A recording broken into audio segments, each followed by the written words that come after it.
Сәлам дуслар, бүген без Пешен базарында нәрсәләр бүген монда алып килгәннәр, әйдәгез бергә карыйбыз.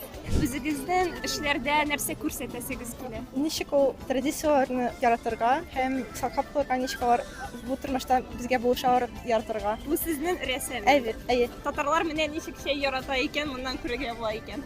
Мин подгрудный корсетлар белән занимаюсь. Күп кеше Россиядә генә түгел, шулай ук алып китә. Бүләккә татар орнаменты белән киеп йөриләр. Милли орнамент сезнең өчен нәрсә ул? Үземнең татар булганымны күрсәтү.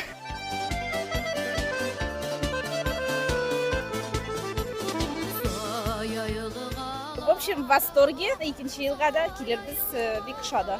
Бик күңелле, бик рәхәт, бик матур көнне. Пешен базары ул ярминкә генә түгел, бу очрашу урыны һәм ул бик шундый зур матур бәйрәмгә әверелгән чара. Быел килә алмадыгыз икән, икенче елга килми калмагыз.